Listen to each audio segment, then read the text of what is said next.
통일된 미래는 놀라운 신세계가 될 거예요. 지금 국방력으로 G5잖아요. 네. 경제력으로는 G10이고 문화력으로는 거의 G1이죠. 이걸 합친다. 통일된다. 그럼 G5는 간다. 명실상부하게 일본을 앞설 수 있다. 그래서 영구 분단시키는 게 일본의 꿈이에요. 미국도 반대하죠. 통일되는데 주한미군이 왜 있어야 돼요? 러시아는 한반도 통일을 원해요. 관계토대양 묘소에 가서 한번 물어보세요. 한번. 저희 두 국가로 갈 거고요. 북한이 우리 같은 민족 아닐 겁니다. 그럼 뭐라 그럴까요? 뭐 살아서 그 묘소에 못 나올 거래요? 조한돈 박사님 다시 한번 모시고, 원래 우리 박사님께서는 통일연구원 계시잖아요. 예, 95년 3월부터 아, 통일연구원이요? 95년이라고 기억나세요? 95년에 제가 이제 군대 갔습니다, 그때. 95년에? 네, 입대. 95년 11월. 동프로가 연식이 꽤 되시네, 생각보다. 연식 좀 그만 좀. 시커멓게 다니니까 젊어 보이잖아. 너 30대 후반쯤 됐잖아. 아이고, 맞습니다. 그나저나 이 통일연구원이니까 오늘 통일은 저 20대만 해도 당연히 해야 되는 거 아닌가 생각이 되게 많았었던 것 같아요. 네, 근데 요즘은 다른 생각 하신 분도 굉장히 좀 많은 것 같아서. 왜 젊을 때 통일해야 된다고 생각하는지 아세요?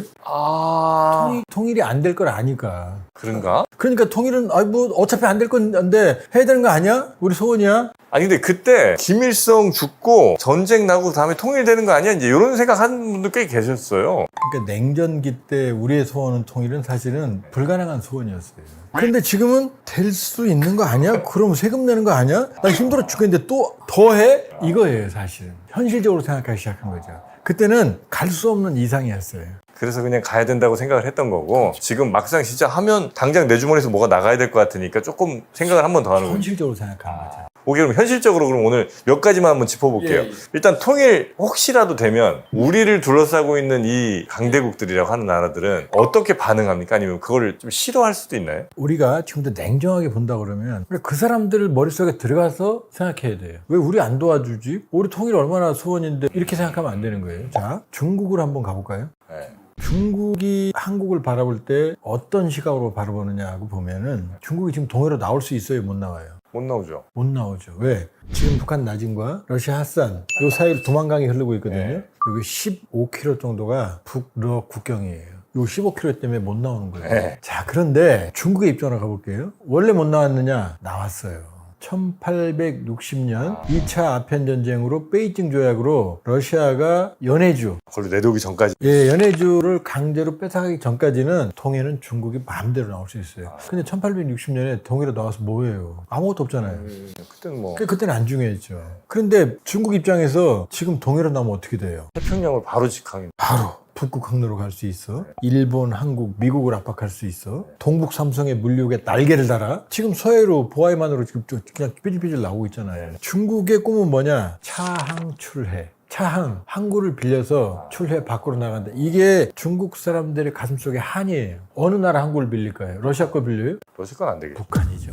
그러니까 이거 무서운 얘기입니다. 중국은 북한을 자기네 땅이라고 생각해요. 지금이요? 유사시 들어가서 내가 통일로 나간다. 명심해야 됩니다. 왜 김정은이 저렇게 말 안 듣고 시진핑한테 막 덤비고 그래도 오냐오냐 하겠어요. 바로 그것 때문이에요. 근데 통일이 되면 북한식으로 통일이 될까요? 남한식으로 통일이 될까요? 뭐 아무래도 우리식이겠죠. 누가 봐도 우리식일 거 아니에요. 네. 그럼 이 통일을 중국이 원할까요? 중국은 원할 중국이 원하죠. 완전히 친중 국가로서 통일이 된다면 원하겠죠. 그럴 리가 없. 그러나 그럴 가능성은 없잖아요. 그러니까 중국은 한반도 통일은 악몽이죠. 약간 껄끄러운 정도가 아니라 완전 악몽이죠. 악몽이다. 자기들의 꿈이 사라지는 거죠. 동북공정을 왜 했겠어요? 고구려를 지내라고 왜? 북한이 고구려잖아요. 내 땅이란 얘기를 하고 싶은 거예요. 지금 인터넷 보면 만리장성을 고구려까지 이어놔요. 고구려 장성까지. 중국 입장에서는 지금 미국과 중국이 충돌하잖아요. 네. 북한은 미국과 중국의 싸움을 막아주는 스펀지, 완충지대잖아요. 그걸 버퍼존이라고 그래요. 그러니까 중국 입장에서는 북한을 상실하는 건 뼈 아픈 거죠. 그게 순망치안이라고 그러잖아요. 네. 이와 잇몸, 입술 관계라고 얘기를 하잖아요. 중국은 하여튼 절대 반대. 절대 반대죠. 그러니까 우리가 가서 시진핑한테 탕수육 먹으면서 좀 도와주세요. 안 된다. 도와주죠. 아무리 설득한다고 될 문제 아니다. 도와는 주죠. 북한에 대한 영향력을 강화하려고. 자, 미국으로 가볼게요. 미국은 동맹이니까 도와주겠지. 미국은 지금 중국과 사활을 걸고 있어요. 지원 주투기 때문에 투키티테스의 함정. 고대 그리스 역사가죠. 예. 기존의 강자가 있어요. 새로운 강자가 치고 올라와요. 그럼 거의 전쟁으로 끝난다. 정프로님 아주 인기도 많고 그렇잖아요. 근데 어떤 사람이 제가 비슷하게 선글라스 끼면 나 전프로라고 막 떨고 다녀요. 인기가 올라가. 그럼 나 내버려 두겠어요? 벌써 화내잖아요, 이거. 아, 선글라스도 똑같이 끼고. 똑같은 거 끼고. 안 돼, 안 돼. 말도 똑같이 해. 옷도 지금 똑같이 입었잖아요. 그러면 미국 입장에서는 중국을 잡지 않으면 패권은 상실됩니다. 이미 해양역에서 중국은 370척, 미국은 296척이에요. 점점 벌어져요. 함정 노후화돼. 조선업은 망했어. 미국의 포비아, 딜레마, 공포. 그러니까 미국 입장에서는 오바마든 바이든이든 트럼프든 상관없어요. 중국만 잡는다 하는 똑같아요. 중국을 잡는 기준에는 변함이 없습니다. 네. 그런데 이 중국을 잡는데 미국은 너무나 멀리 있잖아요. 일본은 어떻게 돼요? 섬이잖아요. 대륙에 붙어있는 전진기지가 어디예요? 우리나라 여기잖아요. 네. 캠프 험프리스는 지구상에서 가장 훌륭하고 방대한 미군 기지예요. 트럼프도 와서 침 질질리면서 여기 좋네 그랬잖아요. 그렇지 트럼프 침을 전편부터 계속 흘려요. 먹고 싶은 게 많으니까. 그러니까 그러면 미국 입장에서 한미 동맹은 한미 상호 방위 조약은 정전협정이 체결되면서 생겼어요. 이승만 대통령이 그때 방공포로 석방까지 하면서 니네들 휴전할 거면 안전을 해줘야지 그렇게 탄생한 거예요. 그러니까 주적은 북한이에요. 그리고 공간적 범위는 한반도예요. 근데 다 끝났잖아요. 북한 우리가 충분히 막아요. 핵만 없어 그렇지. 그러니까 미국은 이제 그 생각을 바꿨어요. 금기를 깨요. 제이비어 브런슨 사령관이 최근에 이런 말을 했어요. 거꾸로 된 한반도 지도를 우리를 중심으로 동북아 지도를 그리는 거야. 캠프 험프리를 중심으로. 그러면서 베이징부터 시작해서 필리핀 거리 다 지도가 있어요. 찾으면. 자, 한반도는 중국에 대한 단검이다. 비수와 같다. 이런 얘기를 해요. 베이징까지 단거리 미사일 사거리예요. 그러니까 중국의 입장에서 이렇게 생각해봐요. 쿠바에 중국 기지가 있어. 그 케네디 때 전쟁 날 뻔했잖아요. 쿠바에 중국의 세계에서 가장 큰 캠프 홈 기지가 있다고 생각해봐요. 미국이 기분 좋겠어요? 뒤집어지지 핵전쟁까지 날 뻔했지. 그게 주한미군이란 말이에요. 근데 미국은 안 숨겨요. 전략적 유연성. 미국의 NDS, 트럼프 국방전략서가 나왔는데 이렇게 써 있어요. 북한을 막는 건 니네가 하세요. 한국이.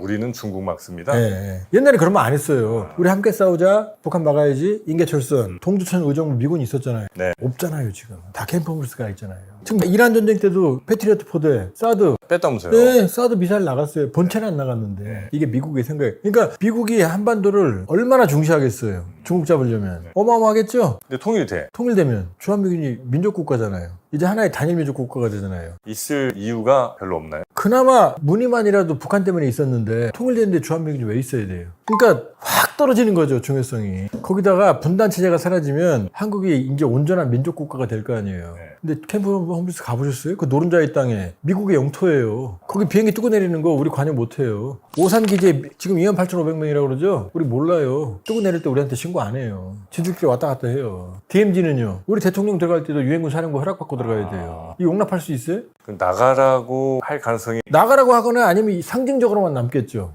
그럼 미국 입장에서 이게 좋겠냐고요. 원하죠. 미국은 통일 원하죠. 왜? 압록강, 두만강에 미군 기지 설치할 때. 근데 그렇게 되겠냐고요. 그렇게 안 되죠. 그러니까 미국으로선 굉장한 불확실성이 생기는 거죠. 미국도 반대하죠. 그럼 일본 가볼까요? 일본 말할 필요도 없죠. 생각 안 해도 될 것 같아요. 네, 일본은 무조건 반대. 그냥 반대. 인구 8천만의 거대한 거기다 북한은 핵 기술이 있잖아요. 네. 아니 한국도 글로벌 파이어파워 세계 5위인데 거기다 북한 핵 기술까지 넘어가? 안 돼, 안 돼. 일본인이네 보니 말하는 거 보니까 바로 안 돼, 안 돼. 일본은 반대. 그러니까 일본은 어떻게 해요? 일본의 꿈은 뭐죠? 북한과 수교하는 거예요. 그래서 100억에서 300억 달러에 해당하는 수교 배상금을 북한에 주는 거예요. 돈으로 안 줘요. 현물로 주지. 북한을 일본 표준화된 일본 체계에 편입시키는 거예요. 네네. 그래서 영구 분단시키는 게 일본의 꿈이에요. 일본은 통일 통짜면 나도 알레르기가 돋아요. 그냥 소름 돋아요. 아니 일본의 입장에 생각해 보세요. 거기다 뭐 제대로 된 사과나 했나? 과거에 대해서. 독도는 우리 땅이에요. 독자만 나와도 아무 너 터질걸? 통일되면. 그렇죠? 일본 뭐 기대도 안 하겠습니다. 일본 기대도 안 하죠. 자, 2018년 트럼프, 문재인, 김정은 한반도 평화 프로세스 할 때 그때 일본이 얼마나 고춧가루. 뿌렸어요. 방해하고 뒤에서 막고 뭐 아베 총리 때. 자, 그러면 이제 남는 나라 러시아죠. 러시아는 제가 틈만 나면 동문들 푸틴 대통령과 통화하면서 통일을 좀 도와줘라. 보드카 먹었던 기억도 있지 않냐. 알아서 도와줄게. 러시아는 한반도 통일을 원해요. 누구 때문에? 저 때문에. 이러니까 제가 박사님의 말을 못 믿는 거예요. 거짓말 아니에요. 자, 그래서가 아니고 하라쇼! 러시아의 국가 전략이 정확하게 한반도 통일하고 부합을 해요. 그래요? 왜냐? 러시아의 딜레마가 있어요.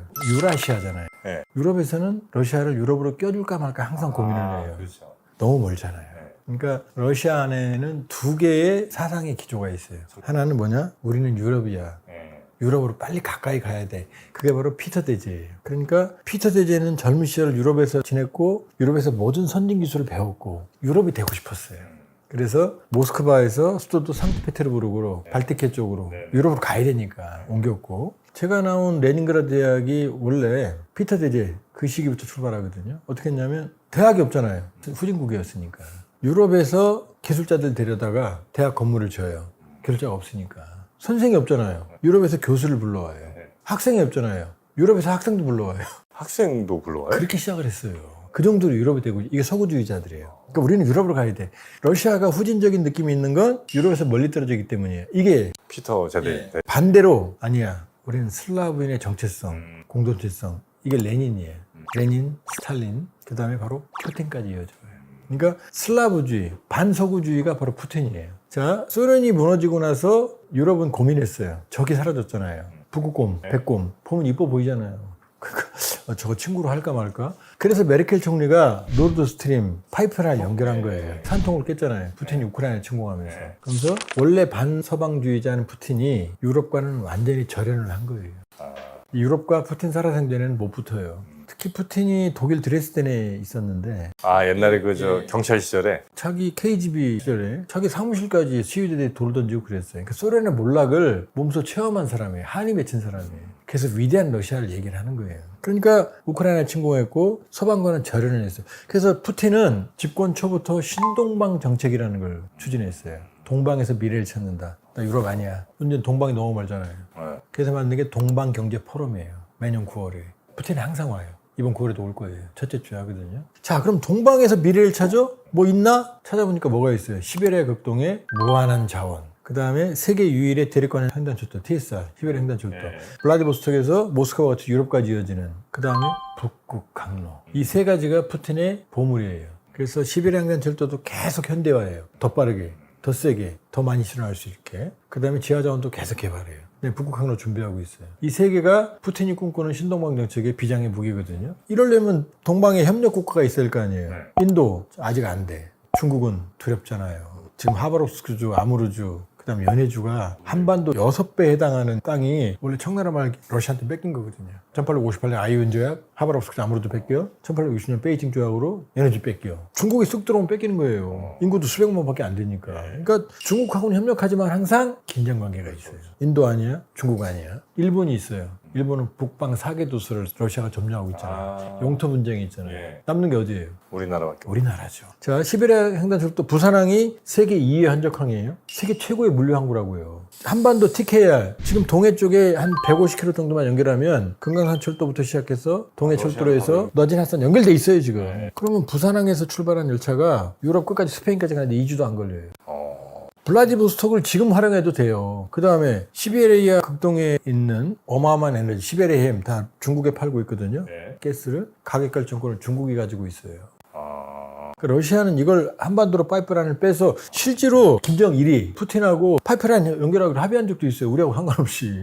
그러니까 극동 시베리아의 자원을 최종적으로 소비하는 것도 한국이고 이 파이프라인 연결하면 아시아 쪽으로 팔 수 있는. 지금 아시아로 중국 빼고 시베리아 빼고 아시아로 파는 에너지 거의 없거든요. 그 다음에 북극 항로 1위는 싱가포르예요. 너무 멀잖아요. 그 다음에 한국이 세계 최고의 조선 능력, 쇠빙선부터. 그럼 러시아 친구들은 자기들이 착해서가 아니라 미싱 링크가 있잖아요, 북한. 이것만 좀 연결해라. 우리랑 하고 싶은 게 많네. 그렇죠. 두 번째, 한반도 통일된다고 해서 러시아 안보적 위협이 되나요? 너무 멀잖아요. 유럽에 있잖아요. 안 돼요, 전혀. 경제적인 이익은 무한하고 안보적 위협은 없고. 그러니까 러시아는 우리를 좋아하는 거죠. 거기다 한국은 러시아하고 다 가지고 있어요. 경공업. 오죽하면 초코파이하고 도시락 메뉴 국민 음식이에요. 러시아 산업이 없거든요. 자, 기계공업, 전기, 전자, 반도차, 자동차, 조선, 석유화학, 한류까지 좋아해요. 그럼 우리한테 나쁠 게 뭐가 있어요? 그 전쟁하면서도 푸틴이 계속 그러잖아요. 야, 니네 선 넘지 마. 우크라이나 무기 주지 마. 우리 관계 개선할 수 있어. 끊임없이. 북한하고 거의 군사협정을 맺었으면서도. 제가 이렇게 말하면 그래요. 아니, 북한하고 군사협정 맺었는데 뭐 선 넘은 거 아니야? 지들이 죽겠는데 그럼 뭐라도 잡아야 될 거 아니에요. 지푸라기라도. 전쟁 끝나면 어떻게 돼요? 다시 경제예요. 우리랑 좋아진다. 네, 바보야. 문제는 경제야. 클린턴 말대로. 그러니까 지금 이렇게 본다 그러면은 한반도 통일 주변 사국은 왜 두려워하느냐? 우리가 세지기 때문이에요. 얼마나 세지는 거예요? 지금 국방력으로 G5잖아요. 네. 경제력으로는 G10이고 네. 문화력으로는 거의 G1이죠. 그 다음에 K 데모크라시 이러면 또 뭐 여러 사람들이 욕할 텐데 한국 민주주의도 대단한 거예요. 좋든 싫든 두 번의 탄핵, 한 번의 계엄을 지금 넘어가고 있잖아요. 절차적으로. 이것도 대단한 거예요. 네. 그 다음에 우리 스스로 민주주의를 회복해왔거든요. 이걸 합친다, 통일된다, 그럼 G5는 간다. 통일되고 오래지 않아 G5는 그냥 간다. 일본은 앞설 수 있다, 제가 보기에는. 일본은 이미 많은 부분에 앞서 있고 네. 이미 통일이 된다 그러면은 명실상부하게 일본을 앞설 수 있다. 그러면 일본은 진짜 싫어하겠네. 싫어하죠. 이미 일본이 가진 좌절감. 우리가 지금 옛날에 우리가 일본 하면 선진, 그게 지금 일본 사람들이 한국 볼 때 그거란 말이에요. 미국, 중국, 러시아, 독일 다음 우리나라 정도 이렇게 되는 거예요? 지금 이제 이렇게 되겠죠. 러시아는 중진국으로 추락해요. 미국, 중국, 그 다음에 독일, 일본이 덮치락치락 하거든요. 네. 그 다음에 이제 우리인데 요 정도면은 여차하면 또 일본까지는 앞설 수도 있을지도 모른다. 그러니까 4위, 5위 정도. 진짜 큰 나라 되네. 정말 잘하면 3위까지 갈 수 있겠네요. 미국, 중국 다음에. 그 다음에 하긴 AI 뭐 이런 거 투자하는 거 보면 요즘은 중국은 앞으로 공적거리만 남았어요. 피크 차이나. 피크아웃 했어요? 예, 이미 인건비는 안 돼요. 기업들이 떠나요. 첨단 기술 쏟아 붓는 거예요. 시장성과 관계없이. 독재니까. AI 인권과 관계없잖아요. 지적재산권, 개인 프라이버시. 그러니까 세 보이는 거예요. 조선도 글로벌에서 통할 건 아니라는 말씀이시죠? 그럼요. 세 번째가 있어요. 매력이 없잖아요. 중국 영화 누가 봐요? 여기 지금 몇 분 계신데 중국 좋아하는 사람이 있어요? 아무도 없어요. 중국 물건을 쓰지만 중국을 좋아하진 않아요. 전 세계 사람들. 그렇죠. 그게 바로 소프트 파워가 없다는 거예요. 그리고 또 하나는 뭐냐면 독재. 독재가 초기에는 좋아요. 왜? 자원을 집약적으로. 박정희 정권이 독재잖아요. 그러니까 원하는 대로 자원을 쏟아부니까 계획대로 가는 거란 말이에요. 그런데 이 독재는 시간이 되면 성장을 막아요. 왜? 능력과 전문성이 아니잖아요. 충성, 부정부패. 따라가는 데까지는 얼마나 잘 따라가지만 그 이상은 우리는 박정희 정권이 적정 시점에서 역사 속으로 사라졌단 말이에요. 그리고 독재 시대가 완화되는 흐름으로 갔어요. 강한 군부 독재, 그보다 좀 덜한 전두환, 물태우라고 그랬죠, 물태우. 그 다음에 군화에서 등산화. 이렇게 왔단 말이에요. 근데 중국은 더 강해지잖아요, 지금 독재가. 그럼 이건 발을 잡는 거죠. 안 돼요, 중국은. 그러니까 확실한 건 통일이 되면 탑5는 기정사실이다. 인구도 전체적으로 젊어지는 효과도 아마 생길 거고. 물론 이제 인구가 북한이 훨씬 젊어요. 그러나 인구의 양적 능력도 좀 질적인 부분이 좋아요. 왜냐하면 저쪽은 보건의료부터 시작해서 인구 샥이라는 게 있어요. 통일이 되고 그러면은 체제전환 이런 데는 인구가 줄어요, 사실. 그래요? 폴란드처럼 누가 결혼해요? 애 낳아요? 그러니까 단순히만 보면 안 된다. 그러나 중장기적으로 보면은 인구는 늘게 돼 있죠. 일단은 산술적으로 늘고 그 다음에 시간이 어느 정도 극복이 되면은 질적인 인구 증가 효과도 나타나거든요. 그러니까 인구부터 시작해서 인구가 5천만일 때랑 7, 8천만일 때랑 얘기가 달라요. 규모의 경제가 만들어져요. 그러니까 통일은 일각에서 뭐 이제 다른 나라인데 북한이 이국가로는 가는데 뭐 이제 다른 나라로 가야 되는 거 아니야? 뭐 이런 얘기도 하는데 아니에요. 통일은 우리의 미래예요. 제가 간단하게 답을 드릴게요. 우리가 강제로 통일해서도 안 되고 북한의 내정 간섭해서도 안 되고 상호 존중하고 언제가 될지 모르지만 합의에 의한 통일 해야 돼요. 그러나 그 꿈을 완전히 버린다고 그러면은 완전히 이국가로 가게 되면 북한에 중국이 들어와도 우리가 할 말이 없는 거예요. 다른 나라니까. 그렇잖아요. 탈북민이 와도 우리가 받아들이면 안 되는 거예요. 그 다음에 대륙으로 가는 미래가 끊어지는 거예요. 근데 여기서 잠깐 어렵다고 이국가라고 한다고요? 지금 정프로님 역사적으로 제일 존경하는 인물이 누구예요? 세종대왕으로 가겠습니다. 보통 세종대왕 나와요. 그 다음에 이순신 나옵니다, 대충. 그 다음에 김구, 안중근 정도 나와요. 지금 거란전쟁 때문에 강감찬이랑 을지문동 나올 거예요.